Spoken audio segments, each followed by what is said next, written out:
So that is why in as much as we are seeing what you are doing, we are seeing the results, and you are updating us. So whatever anyone else says, tí wọn bá lè collaborate, láti support, forget about them, and don't even as if you hear them. Expander. Yeah. That is where you are still getting it wrong. This is a human rights organization. Me, Montuma Enshi, I don't know his background. If you say such a terrible thing about a human rights organization and misinforming the public, if you silence with me consent, why are you misleading the public? How can a human rights organization write a petition? Such a weighty stuff in homicide. One invite Onito and one send official letter. The organization came out to say so person has been invited to come on the 6th of February. And you are saying the human rights organization sits back at home. Make it make sense. You don't know one thing. You are now fooling people with your department will like pay. And the top of full in that sense. And the top of full in that sense. Are there and to a job because we know you are there. Look at senators from our assembly. They were there. They can't defend it, and you don't want us to explain to them. No, Expander, you should understand what he's saying. You know, its foundation is here, and its foundation is supported by international. So it should be able to. Another NGO is going out there to pass information. No, you understand. I'm only telling Mr. Yomi to calm down so that the information, because they are trying to know that place that is handling the case, so that they can go and spoil it. He should just calm down, not give them hints at all. But he has the right to defend his foundation. Anyway, you are doing well, and I have no complaints about at all. And God bless you. You are doing well, and you have my 100% support. God bless you. Thank you so much, man. All right. Let me talk for some. I also want to say thank you to you for what you are doing, and the Lord will continue to honor you. We all support you to please move ahead, and it's a good one that you have cleared the narrative. Very important.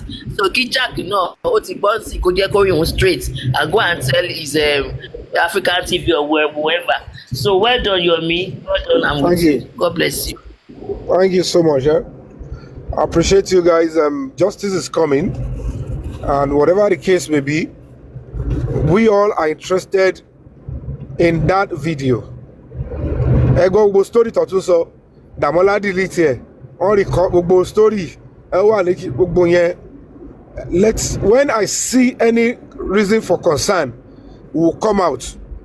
It is too late to turn back, but you need to understand that the more you give infected people audience on this app,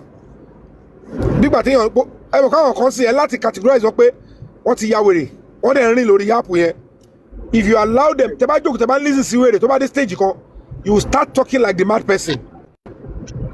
So, very, very important. Is a serious case. It's not an easy thing for us to be saying we are pursuing this case with both family, enemy, both the people. I want to your face it for you. So, what you down see offline, not that one see online.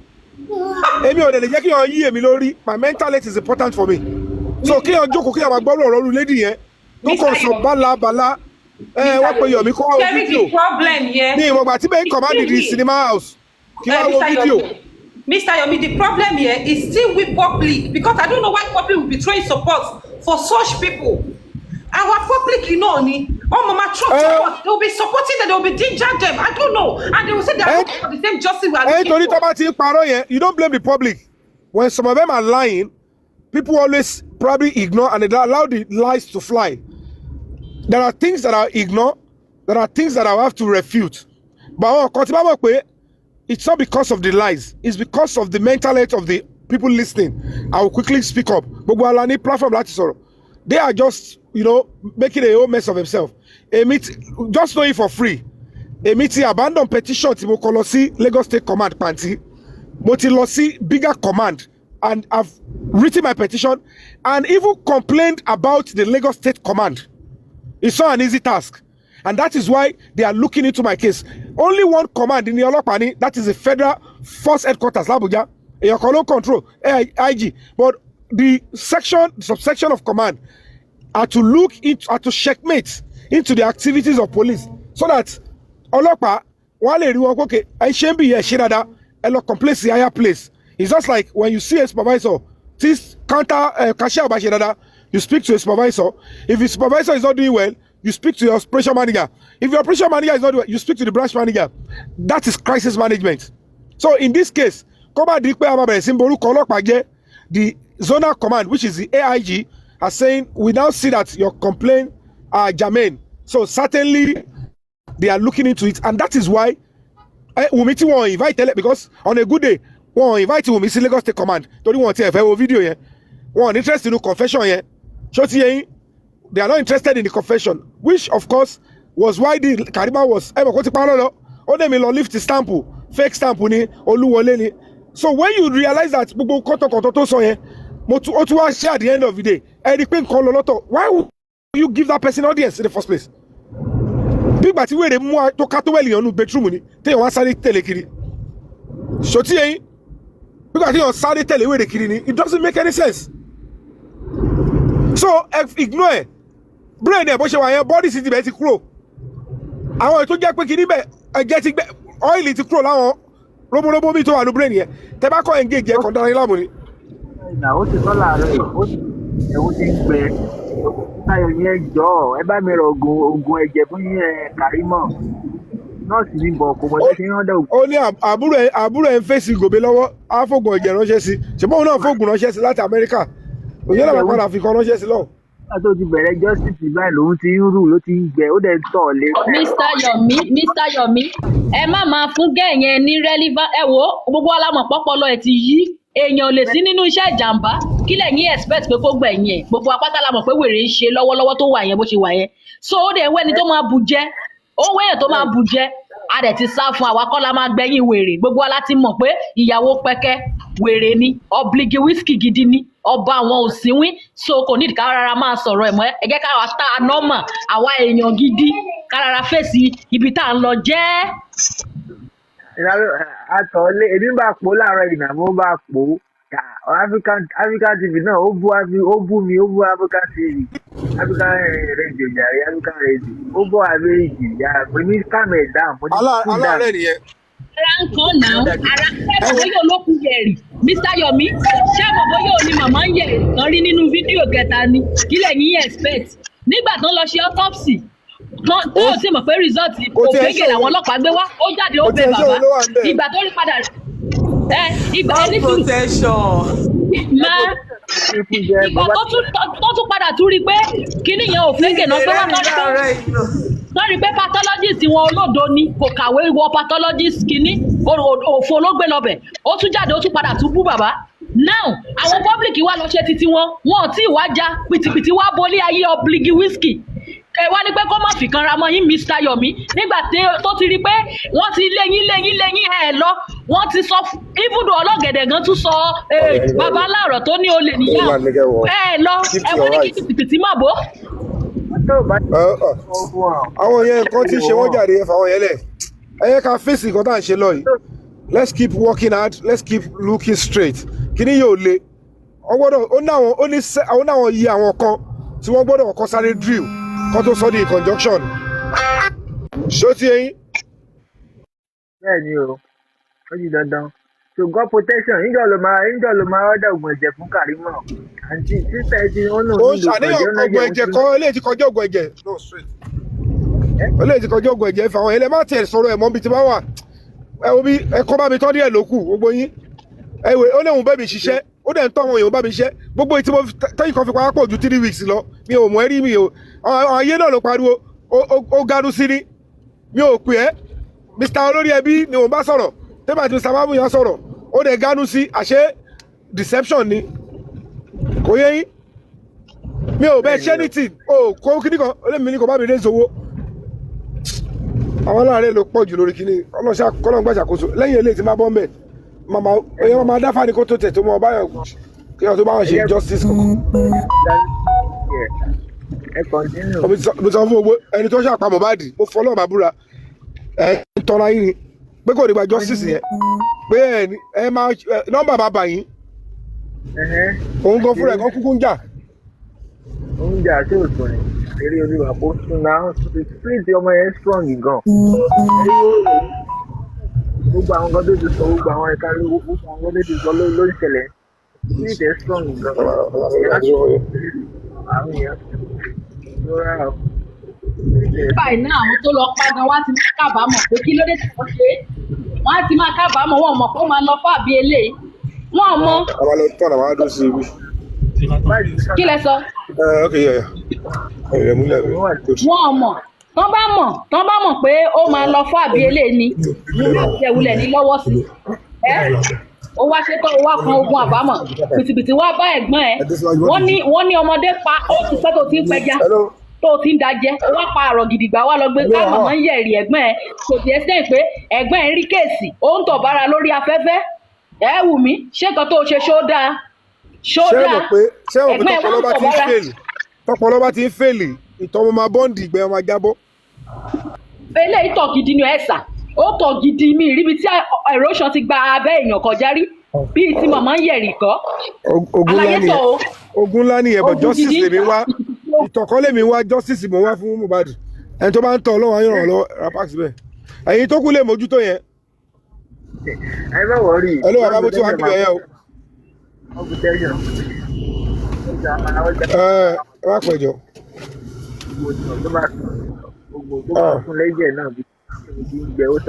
God protection. God protection.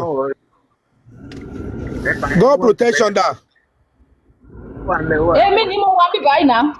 ó mọ̀ pé wà á ti kàrí mọ́ ẹjọ́ wà ní ẹ̀yẹ lọ mójútó ọ̀rọ̀ ìtọ̀.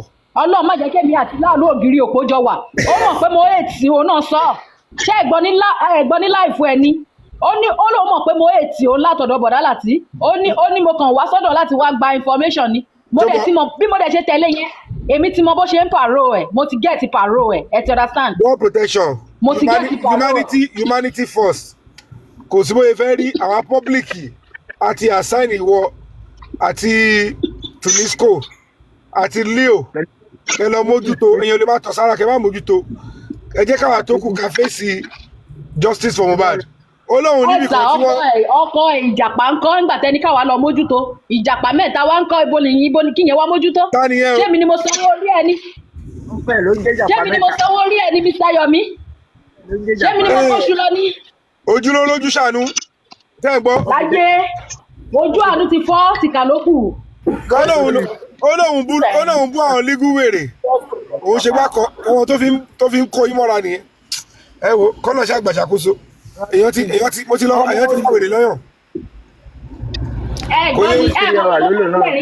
ẹ mọ nǹkan tó pa mí lẹ́rìn ní Mr. Yomi ó ní kí ìyá ọmọ àti bàbá ọmọ bá wà together ó ní kí ọmọ wọn sá lọ ṣé olóbí àdúrà ni ẹ wo ẹ ń fún ní prayer bẹ́ẹ̀ ṣe wà ní ẹ̀yin gangan ní medicine after death tí Mohbad ń sọ ẹ ń fún wọn ní medicine gidi ayé wọn ti bàjẹ́ nínú ìdílé wọn ọmọ nǹkan tó lè ṣe fún yín ni bẹ́ẹ̀ ṣe wà wọn mọ́. ẹ wo bí ẹ lọ fún wọn ní ìkéde tí wọn sanwó fún ìfí gbogbo yóò ti bọ̀ ní pé àti ẹ̀ tí ì fa trouble rárá gbogbo yóò ti bọ̀ kan tó ń pè ní activism àti fight for justice gbogbo eléyìí they are still wọ́n sì rí preamble ni kò yẹ yín gbọ́dọ̀ sọ wọ́n sì rí preamble tó wọ́n ti mọ bó ṣe ń lọ wọ́n á tó mọ̀ láìpẹ́ torí èmi ò ṣe kankan torí pé mi fẹ́ bring I'm just doing what is right èmi face nǹkan tó yẹ kí n ṣe so but please what I will say for the upturn time stop listening to these people with their terrible lies all those shenanigans. Justice kò ní competition no. Justice is pure. When people have genuine interest, they will go straight and attack what will bring about injustice. So that's what I'm facing, and that's what we're doing. But Allah, yes, cover me with the blood of Jesus. Even cover me with the blood of Anabi Muhammad. Cover me with the blood of Orunmila. Gbogbo ẹni mo need at this stage. Because àwọn púpù yóò fẹ́ mú ní ẹ̀rọ ẹ̀kọ́ imagine gbogbo pákéjì tọ́lọ pákéjì sọ́hun yẹn ó tún ní kébì lọ sí cinema kí lọ wo cinema movie ní Lagos State Police Command bẹ́ẹ̀ lọ ọlọ́run ti ń ṣò fíìmù bẹ́ẹ̀ kébì lọ máa wo fíìmù èmi actor kì í ṣe lọ́jọ́ kó máa wo fíìmù bẹ́ẹ̀ fíìmù ẹjọ́ tẹ̀rọ látàárọ̀ tẹ́ gàrí tẹ́ ní bàbá tó bá ẹni bàbá kẹ ó dalẹ̀ ẹni bàbá kẹ pẹ́ so it's absurd. Respect is very important. Respect is crucial. Most of these people they lack it, and so that's just what I want to say. I don't know if Jack is able, Jack here anymore, because while I was still on there, the network here give me Mumbo, our maximum is he ran away. Kill our village, ran away from Kini. Show all comment was okay. So me I'm not manipulating anything. You don't want to put you. Èmi ni mo ní kó lọ jí fóònù àdúrà ó yá kúrò ńbẹ̀ yẹn èmi ni mo ní kiri gbogbo rọ́kọ̀ ti pọ̀ jù gbogbo ẹ̀ náà mi dẹ̀ ní mi ò gbà so I don't know how they want to still be mi mọ nǹkan tí fẹ́ ṣe tó bá tún yẹ èèyàn tó bá tún máa fáwọn kan lọ́díẹ̀sì. ṣẹ́rí Mr. Yomi gbogbo nǹkan tẹ̀ ń ṣe ó yé wa ó dẹ̀ yé a lot of people ṣẹ́rí àwọn kan wà they want to lie and they are waiting for your reactions from reactions ó ní nǹkan táwọn náà fẹ́ gbé ń bẹ̀ so tẹ bá ń react mọ́ níwọ̀nba so that they won't even have any clue at all. That is what is best for them. My brother, none of you knew. Please. I have a petition. Good morning, Mr. Yomi. Good morning, Mr. Yomi. Good morning, everyone. Justice Mohbad. How are you? It's a quick one, sir. Please, it's a quick one. Some people are here. Go ahead. I'm here. It's a quick one. Please, anytime you hear any rumors or whatever they are saying in platform, giving different narrative of what you are doing, lying to the audience, please, Mr. Yomi, do yourself a very good. Come out online and debunk it immediately, because there are some people who will come into that platform. They are newcomers. They are not aware of what is going on. Like people like us who will not buy that narrative, who knows you, who believe in you. We will not listen to whatever Karimo is saying or what she's doing. But there could be new viewers who came on TikTok, passing by, hear that story about you. It will look, it's so convincing. So they will not pick it up and tell, oh, we are not donating on this man NGO. He's a criminal. He's a liar. So I will advise that immediately you hear those stories or you get information about it, come online, debunk it instantly with a very nice, calm voice. You don't need to stress yourself about it. That's one. That's one. Number two. Hold on. Let me give you your flower. Wait, take your flower.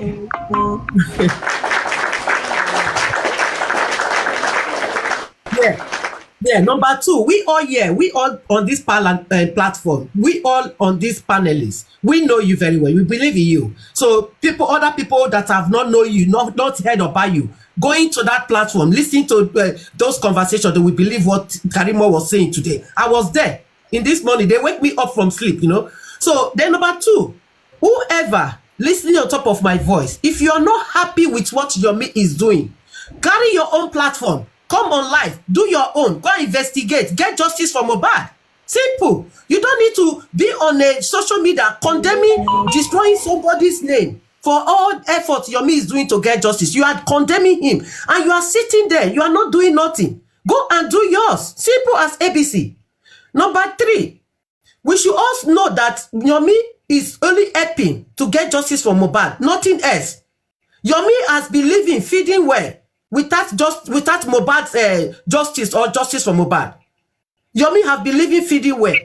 So we should stop all this nonsense that Yomi wants to use money to get to buy V-boot or G-boot or whatever it is. Yomi can buy car without justice for Mohbad.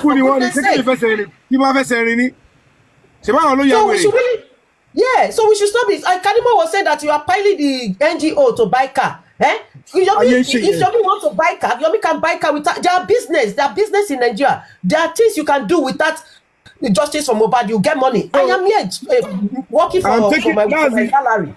Then when I buy car now, you come and tell me it's me going on life. Justice for Mohbad. Let me look for that Jack. This is what he's asking for. That's my customer. Did you not see what? You did not see me and Jack on a Paparano platform. We did 1-to-1. We really get it out very well that day. He was on my neck and I was on his neck. I told him, stop condemning Yomi. If you don't like what Yomi is doing, go and do yours. He could not do it. So shame on him. Yes. If you look at that date, you will see that this one it came. Look at that date. What date are you seeing there? Don't let me even say. It's not really clear. It's still too deep. I can't see. Not clear. Okay. Let me talk in Jack Mariada. No, Tomba screenshot here. Tomba screenshot. Maybe when you screenshot it, This is 17th of January. What screenshot it on me? Okay, don't worry. Let me take it up again. Hold on. Wait. Yes. How far now? Just men like Yomi, go and do yours, and let's see your result. Bye, go. Yeah, it's still a bit faint. But we can see it, but we cannot see the date because the date is so tiny. Glory. Let me post it on my 18th January. We have 16th January 2025. January. Okay. So you can see now. It's even from the date I wrote the first one. Look, I see who I wrote it to. Assistant Inspector General of Police. The other one is to the Deputy Commissioner of Police. So that's Lagos State Command. This one is Zonal Command. But I'll post it on my page now. Okay, so like I was saying, if anybody is not happy with what Yomi is doing, you can go and do yours. Get your justice from Mohbad. Let's see your result. You should just, as a man like you is standing out there, going to police station, going to court here and there to get justice from Mohbad, to look for a way to lead us to justice from Mohbad, and you are there sitting on the social media condemning this man's effort. If you're not happy with what Yomi is doing, go and do yours. Let's see your own result. Go to zone 2, go to police headquarters, go and do your own justice from Mohbad. Let's see how capable you are able to do it. And you, Karimo, we all know it is clear that you are fighting for your sister. You are protecting your sister's interest. That's why you want Yomi to go to Ikeja to go and do what there. They didn't call me in Ikeja. Hello, justice for Mohbad. Yes, they did not call me in Ikeja to come and see any video. Stop believing her.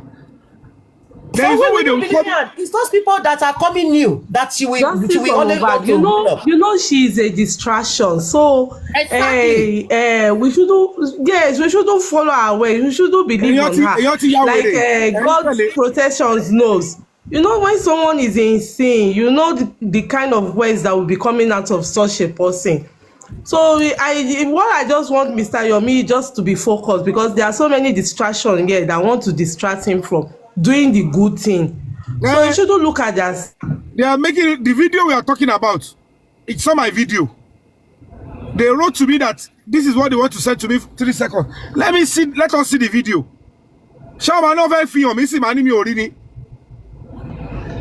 You understand what I'm saying? They keep lying. Yes. They say, this is CCTV. Yomi saw keys, he deleted it. This is a serious matter. That's why you see that I will be talking with pain, because because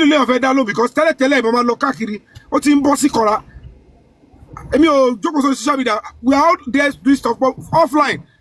This battle, you're facing don't affect the health.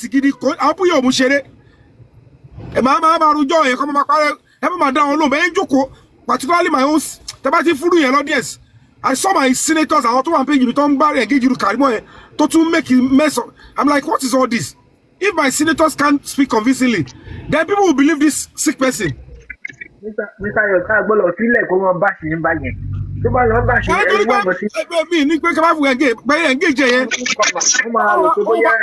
lady, she's on couch. But Mr. Yomi, if you see, Mr. Yomi, when you cannot have a healthy conversation with Karimon, I have noticed that psychologically she's not well.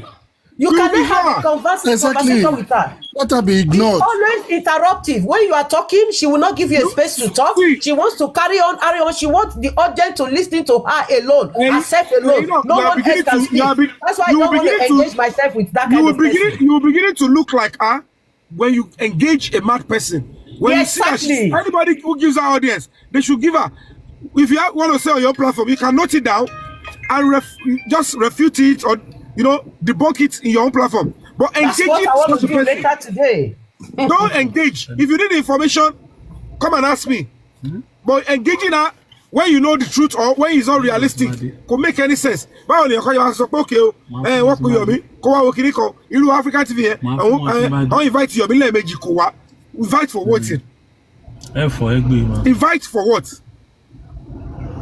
All those things doesn't add up. This same man said I wrote a fake petition that is just a notification. Or 2 hours ago on the same petition, they invited me twice. I didn't come. Mr. Yomi, wọ́n ní wèrè dùn wò kò ṣe bí lọ́mọ èèyàn wá láti arolization tún sọ̀rọ̀ ń pa ẹ̀ pé nǹkan tó ń sọ ṣé èèyàn mọ̀ pé everybody ti mọ̀ pé ilé nìyẹn ti ya wèrè ní Ọlọ́run àní bí Kàrímọ́ ṣe wà yẹn ó nídìí oògùn tó ń sẹ́ǹdì sí Mohbad tó lóun sẹ́ǹdì yẹn òun gangan ló nídìí ẹ̀ èèyàn tó jẹ́ pé a máa sọ̀rọ̀ ẹ gbọ́dọ̀ náà bó ṣe ẹ̀bàrà sí Aries náà tó sọ fún Aries pé ó gbé sí ẹ̀bùn wọlé àwọn èèyàn dẹ̀ bèrè lóyè pé báwo ló ṣe mọ̀ ó lóun mọ̀ ẹjọ́ wèrè kan ló máa ń lọ sí another platform ni another planet ṣé kìí ṣe pé tẹ́ bá ti wà ní irú ẹ wà lẹ́kọ̀ọ́ sí wèrè á dẹ̀ wà lẹ́kọ̀ọ́ bọ̀ kìí ṣe inú Èkó ni wèrè wà mọ́ wèrè ti wà ní another world bí ọ̀rọ̀ Kàrímọ́ ṣe jẹ́ nìyẹn nínú kéèsì yìí ó ti ya wèrè sínú kéèsì yìí ẹ̀yin lẹ́kàn sí ń wo pé woman being pé ó sì láyọ̀ ṣẹ́ni tẹ́ bá máa sọ àtàwọn sọ pé kò sí kékeré àná ṣé normal woman being máa ń ṣe bẹ́ẹ̀ yẹn ni Kàrímọ́ ò nọ́mọ̀ mọ́ ẹ má wulẹ̀ sọ̀rọ̀ ẹ̀ mọ́ kò nọ́mọ̀ ó ti ní skánskan bó ṣe wà yẹn ó nídìí oògùn. Please, guys, can I say something now? I beg, make I talk something. Good morning, Mr. Yomi. Good morning, everybody. I think it's my first time coming up your panel. First of all, I want to appreciate you for all you are doing. May God bless you, because before you came into this justice, we didn't know where to turn to. So I really want to appreciate you for your effort. I was on my live before and I have addressed this that I want to say to the public. I want us to know the purpose why we gather every day for the past 1 year, 6 months is for justice for Mohbad.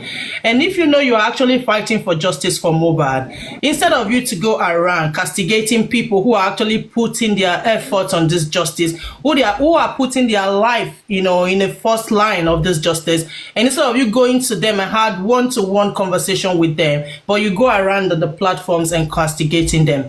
Now, what I said this morning was what happened yesterday, because I refused to actually go on the platform, on the panel list yesterday, because I wanted to be listening to a lot of people. And what I got at the end of the day was really disappointed to me, because we forgot that we are fighting for justice, and justice that we are fighting for, it can take more time. I don't know what some of us were expecting yesterday, whether it's Mr. Yomi that has to tell the police officers what to do, or had to go to Wunmi's house and drag Wunmi to the station. So I was very, very disappointed when some people were just talking yesterday that what they expected to see, that Wunmi did not come to the station, putting the blame on Mr. Yomi. And this was what I addressed this morning. No, that is wrong, because they gave Wunmi an invitation first. She didn't go. She can go a second time. If she doesn't go, then the police has to do their job. But why we have to come out there and start castigating Mr. Yomi because what we expected is not what we are saying? Some are also saying that he's there for money. Now, I want to come back to you people. And I said it, we are in diaspora, and we know that everything in Nigeria is money. Everything Mr. Yomi is doing regarding this Mohbad justice is money. He doesn't live in Lagos. He would travel from wherever he is to Lagos. So everything in Nigeria is money. So those of you who keep saying that he's out there for money, I want to ask you a question. How much have you put in to support him financially on this justice? If you know that you haven't put in a penny, then you should stop castigating him for the money. Now, Mr. Yomi, I want to encourage you, because a lot has been happening. A lot have been said yesterday, but I know you've heard some of them. So we are here to encourage you, to tell you. I only hear this okay. one. Okay, that's fine. We are here to encourage you that please don't back up. Keep doing the good job you are doing. We are with you. We are supporting you. We go with you because Mohbad needs somebody to stand out there for his justice so that people can come around. We need you. Please don't be discouraged with everything you are hearing or you are seeing on social media. I just want you to focus on what you are there for because many people will keep coming to, tarnish your image and all that. But we that know you, we know what you stand for and we stand with you. Then when it comes to Karimo, I'm so surprised that as it stands right now, some people can still sit down and listen to Karimo. Karimo has nothing to offer because when you go from the beginning of this case, Karimo messed up this case from day one, and we all know, we saw them on social media. Karimo has never gone back to those platforms she has gone to destroy Mohbad, to destroy this justice. This same Karimo, you cannot tell me that when this case really gets to a point, we go to the criminal court or the higher court or wherever, Karimo herself is definitely go down. So Karimo is protecting her sister and she's protecting herself. What I said to Karimo months back, I asked her a question. I said, Karimo, you had a call from Wunmi calling you or whosoever that called you that said, Mohbad, don't buy. Somebody cannot just call you, you are in America and just tell you, say, person don't buy. And you carry flight the next day, you begin to come Nigeria. No, you are not going to say that to a baby. A baby is going to question you. Number one, you have not even given us evidence of when you get into Nigeria and when you left Nigeria. You keep giving us story. Now you left there, you say you are fighting with your people's team. You came into the people who are fighting for Mohbad. You came into them to dominate. You went all around platform. You know, yes, where we all good. Did we even at any point asked what caused their fight? Thank and you. Nobody. If it has basis before we even accept her here.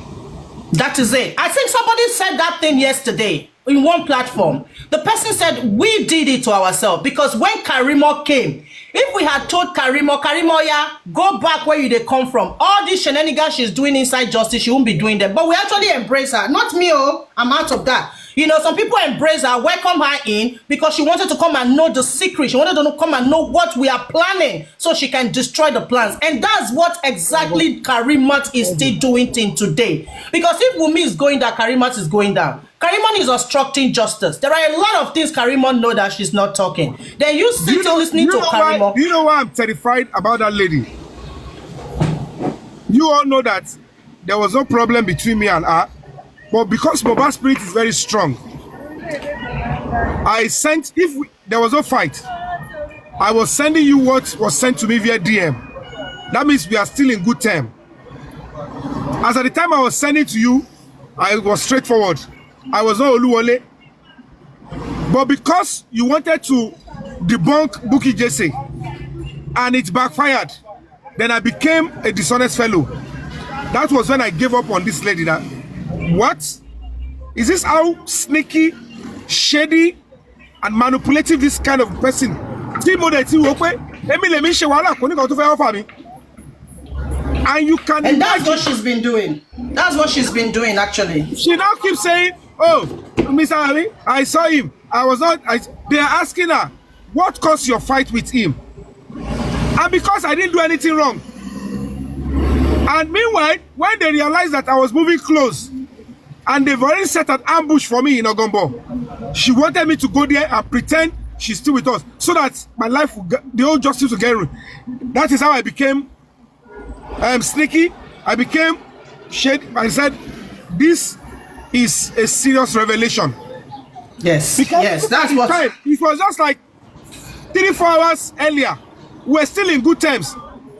I was confiding in her. She's saying, whatever I tell her, 5 million people have heard about it. I said, this is pure evil. Yes. This is That's pure very evil. much for you. How many people knew I was coming back to Nigeria?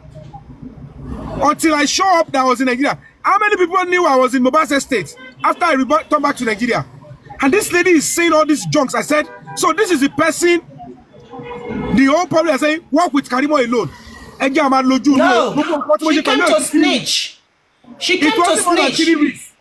And I've not done anything with her other than Mohbad just said, I want Mr. Yomi to know this person. I didn't do anything wrong. It was not a crime that I want her to verify. Is that Mohbad's interior? Is this Adra's real handle? And that was the same question that was asked at the AIG's office, Adura. That phone that is with Damola, who owns the phone? He said him. Good. That particular TikTok that was used to shout Yomi Fabiyi, is it your original TikTok? He said yes. Okay, that video, is it Damola that recorded it? Or do you have a video before you showed it to him? He said, yes, the video was on the phone, but it was Mohbad that took the video by himself. Now, okay, so you knew about the video. It's not even Damola that did the video. He said, yeah, because Mohbad had already cried before you sold the phone to Damola. So now tell me, how do you want us to now look away from you? Because you are saying it was Damola that did it. But every other thing involved belongs to you. The only thing is Damola, you say is Damola. So whatever the case may be, don't worry. Impersonation or no impersonation, let us go and see the video. Video I don't know yet. I don't know yet. I want to see whether it is related to what by Mohbad. You are shouting, you are saying they deleted the video. The police do phone forensic. America to why not the Google. Oh, they know, but on the other side. What's your phone forensic? One can sue me, or they don't for justice. And we were an agbako to me about Babashi. And you are Joko, and you people that are honest, you are giving such a person audience in this serious case. No. When you know this is a game plan, this is what she has come to do.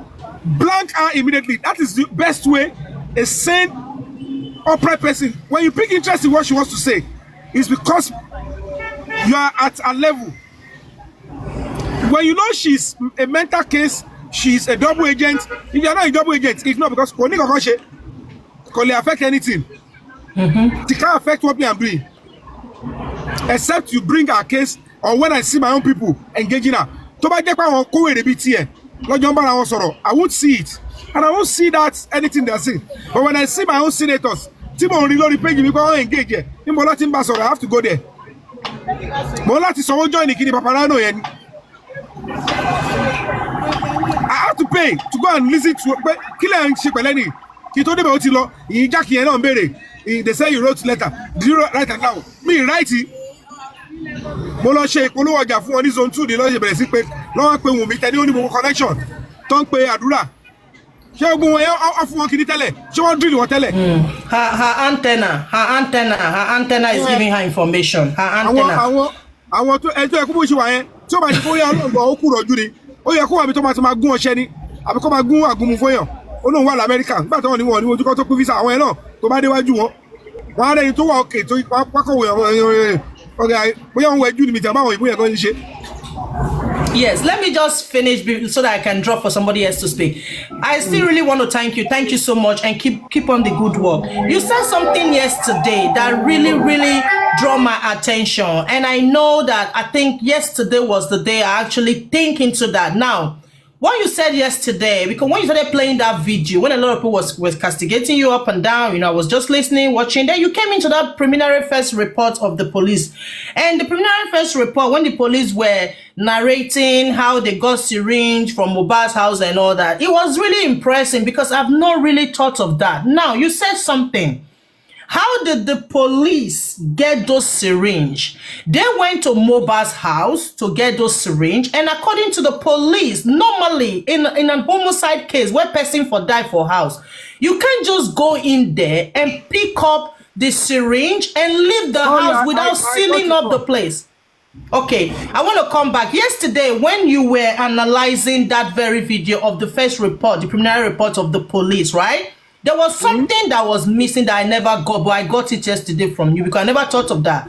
You said something. You said, how did the police got those things? Now, the police cannot go to Mohbad's house and get those all those injections and without sealing up the place. Is it people that took it to the police? Because normally, if the police want to do their job, they cannot get to a crime scene and they see the injections and everything, and they just pick only the injections and everything. They just walk away without them even sealing up the place. Even as it stands now, till today, they have not even sealed up that place. So that report that the police gave to us, where were they getting that report that they were telling the whole Nigerians? you know, that thing hits my head and I say, yes, what is this? The only advantage, thank you so much, Mercy Idris. That is why when you see things happen like this, it's not a crime. All you need to do is, if you feel any concern and you feel like these people investigating at this level of the command, you are not sure of what they are doing, you can always request that the higher command takes over. And that is what we have done. We have just, that's the petition you've seen there. We have just taken it over. So, and that is the only thing that is still, they are going to be working. And that is why I said, I want the support of everybody while we are doing this, because so immediately with the roundup, they will be able to take over the case file fully. So it's a process. It means I've told you guys from last 2 weeks, I have to be frequent at that zonal command. So that one, if only available. We have a letter, we have invited her, she's coming. What will I be doing at home? When somebody as crucial as that investigation is, in my own complaint, I will now sit back at home. And that man is saying, which department did you call? Because there are over 20 something departments. Each department also has nothing less than maybe 60 or 70 police officers or detectives. Each department. So which department did the AIG assign this case to? He doesn't know. He said he called Panti. So you call them, reception I don't understand. And this man came up to do that at NGO to an NGO. It doesn't make any sense. So my dear sister, that concern, it's now yet that is why now they're going to be treating it now. I am saying that's why we need Wunmi to come. We are not saying you commit crime. We are not saying you didn't commit crime. There is assumption of innocence. Please come and attend to all these concerns. If the police feel like what she's saying is not making sense, they will detain her while they investigate. But if they think everything is okay, they can say, okay, we'll grant you bail, go. While they continue their investigation, when they are ready, they charge who and who is necessary to court. I can say. Yes. So Thank you so much. Thank you so much. Thank you so much. Please keep on. Don't be distracted. We are with you. We stand by you. Justice for Mohbad is a must. Thank you so much. God bless you, sir. Thank you. It's breaking yellow back by yala yai. Yeah, Coco Bury and Pro. On a debit, on a debit, one of them. Social media. Social media is good. Ṣùgbọ́n ìjọ tí mo ti rí èèyàn, I always say this thing. God protection. Ìjọ tí mo ti rí ẹ̀gbọ́n kan tó ní mental problem. Tó wá ń bá mi sọ̀rọ̀ ṣeré wájú, ó wá ní ṣé mo mọ̀ pé òun wà lórí Facebook. Ó ní ṣùgbọ́n ní ṣe friend mi lẹ́jẹ́. Ó ní no. Ó ní orúkọ wọn lè wá ń jẹ́ mbẹ́. Ó ní kò sí orúkọ àwọn bẹ́ẹ̀, orúkọ àwọn kọ́ làwọn ń lò, fake name làwọn ń lò. Any mental problem ẹ̀ tún lo fake account. Ṣé mo pọ̀rọ̀ ọ̀rú onítọ̀hún yẹn? Ọ̀rú ẹ̀ ò tí ẹ̀ lè jọ tara ayé láíláí. A kọ̀ máa fi dànkọ́ rú ni. So orú ẹ̀ ní irú àwọn lady tó wá bá yín sọ̀rọ̀ yẹn. Gbogbo orú wèrè. Yomi Fabiyi ṣe kinní kan, ó lọ jí stampu, ó gbé sórí ẹ̀, ẹ wo orú yẹn. Mo tún kúrò mẹ́yẹn, ó tún yá, wọ́n ní wọ́n pè DCP, ọ̀nà máa arrest Yomi, ẹjọ́ ń gbé irọ́ parọ́ fúnra wọn. Ó tún bọ́ tà ń sìn, ó ní wọ́n pè mí command kí wá wo fíìmù. Ó sọ bẹ́ẹ̀ di IMAX cinema. Tọ́ba ni wá wò kí ló ti mi nílò wò. There was no way anybody has written a petition against me. There is no way I have been invited for anything. They will only need my support because I'm the complainant in all places. Àti Commandio, àti Zone 2, àti Patio, I am the only complainant. Only command the other commissioner of police not to change the Canada menu case. Also me the witness. Also Adura the complainant. How will he be a complainant? So by writing a petition, I will hold on here.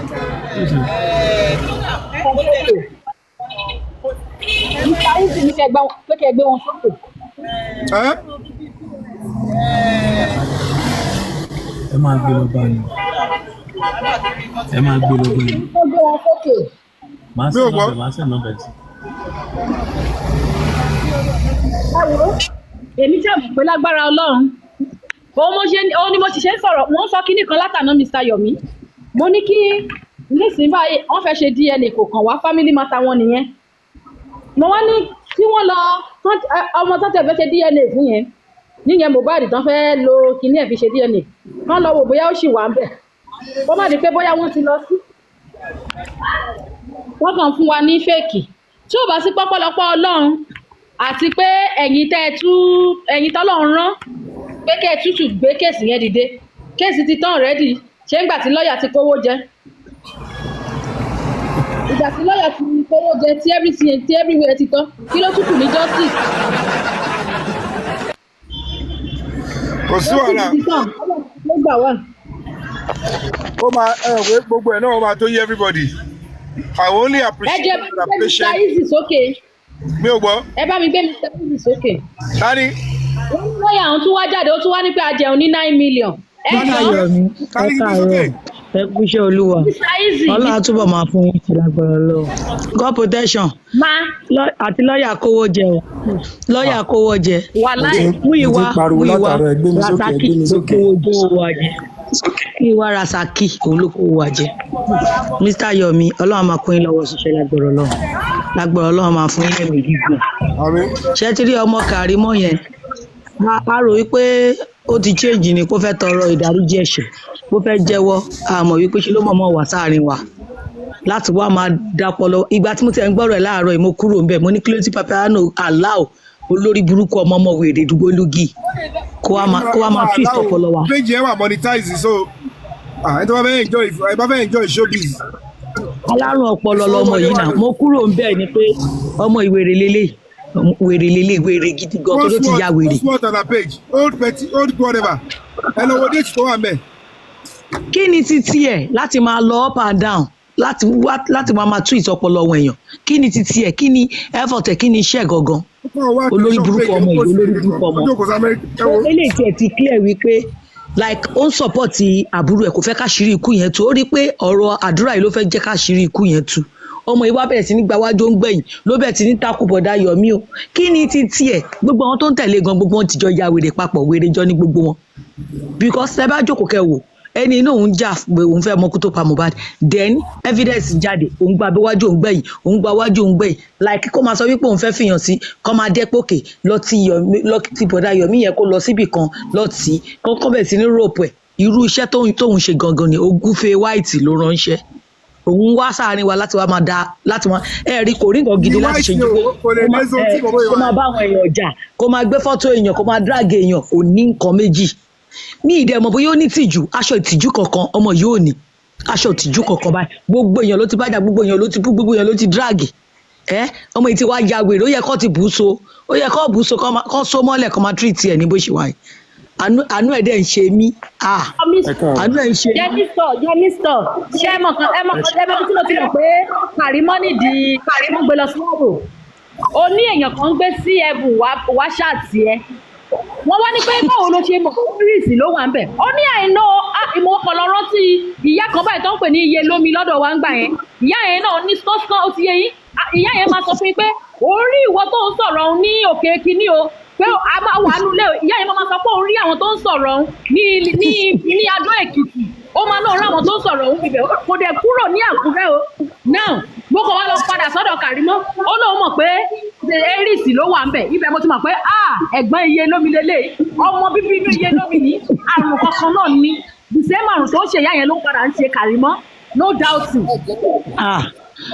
ọ̀rọ̀ Kàrímọ́ ti kọjá ọdún malẹ̀ ló kó pa bó ṣe wà yẹn ọmọ ẹ ti ya wèrè ńlá ni orí ẹ gba ọ̀nà orí ẹ ti gba dìgbò yìí.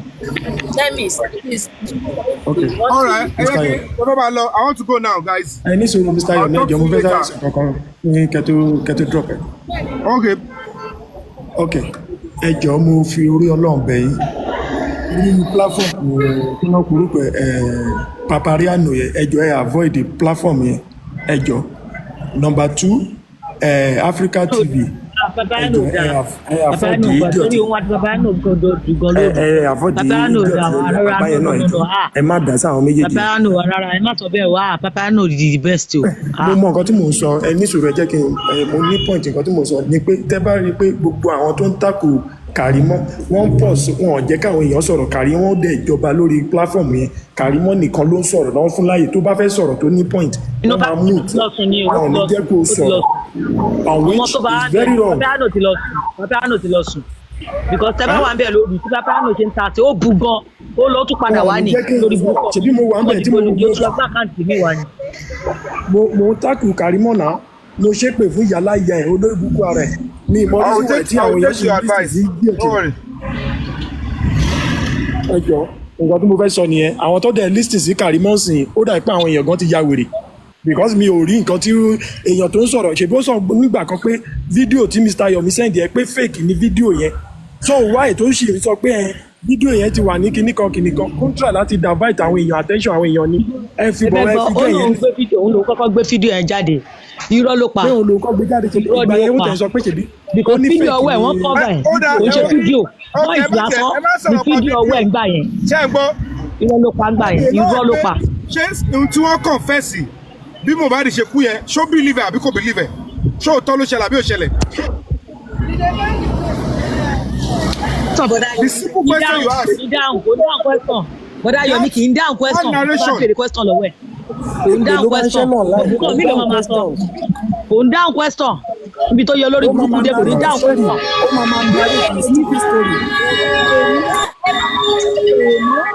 ìkejì yẹ ló mi ní sẹ́ẹ̀ ṣebí èpè ni bá ti rí wèrè máa ń ṣépè gidi ni ṣé bá ti bá wèrè sọ̀rọ̀ ọ̀rọ̀ pẹ̀lú èpè kí n kà kọ́ ni ẹ lọ wo ẹ̀ka petition náà ẹ wo date ibẹ̀ ẹ ní petition me 6th of January ẹ wà February 20 close to. àwọn wèrè bíi ti Kàrímọ́ ni àwọn wèrè bíi ti Kàrímọ́ ni àwọn wèrè bíi ti Kàrímọ́ ni wèrè jọ ni wọ́n àwọn wèrè ó yẹ kọjọ lọ wo ọpọlọ yín yẹ kọjọ yẹ̀ wò àwọn wèrè bíi ti Kàrímọ́ ló kóra wọn jọ yẹ ẹni tó bá ń gbọ́rọ̀ Kàrímọ́ tó ń tẹ̀lé wèrè ní wèrè ó yẹ kó lọ ṣẹ́ẹ̀kì ọpọlọ yín ẹ̀jẹ̀ ti ká sí yín lọ́pọlọ. olóòjọ ló ń dà wọn láàmú wọn ọmọwé.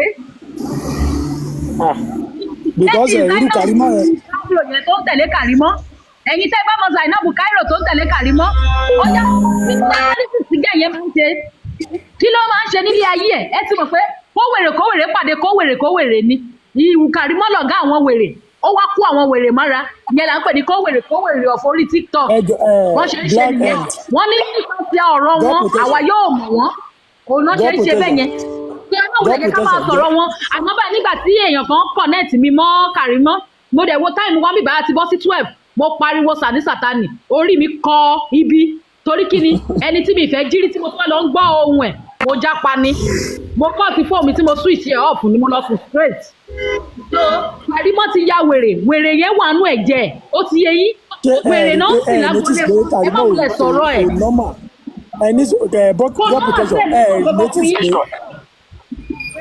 notice pé Kàrímọ́ ò normal láti gbà tí fídíò tí àbúrò ti confess kìíní rí pé notice pé kò normal láti gbà pé ara ẹ̀ yá. lọ́wọ́ ṣiṣẹ́ lágbára Ọlọ́run ẹ máa lọ rẹ ẹ máa bọ̀ rẹ ni eléyìí tẹ̀sẹ̀ ń bá wa tẹ̀ ń gbé wa débẹ̀ ká fún ọ̀rọ̀ ẹ̀ ń gbé wa débẹ̀ lọ́wọ́lọ́wọ́ yìí báyìí a dẹ̀ ń rí iṣẹ́ tẹ̀ ń ṣe Ọlọ́run àtúbọ̀ fún yín ṣe lágbára Ọlọ́run ọmọ aláyé tó bá robí mọ́ ibi àbá lágbára Ọlọ́run gbogbo ẹ̀dá kẹlẹ̀ tàbí nobi tàbí ṣe àbẹ̀gbẹ́jáde tó bá ń robi sí àbí tó ń robi sí tó ń robi sí àkóròdé yín lọ́kùnrin lóbìnrin lọ́mọdé lágbà wọn ní jèrè ayé wọn ní jèrè ọ̀run lágbára Ọlọ́run gbogbo tó bá kọ́wọ́ wọn kó ìjọba àwọn máa bàjẹ́ mọ́ wọn lójú lágbára Ọlọ́run àlàáfíà ẹ̀mí gígùn àṣeyọrí ló máa jẹ́ titi yín lágbára Ọlọ́run Ọlọ́run á tì í lẹ́yìn á fún yín lókun àtàgbára Ọlọ́run á bá yín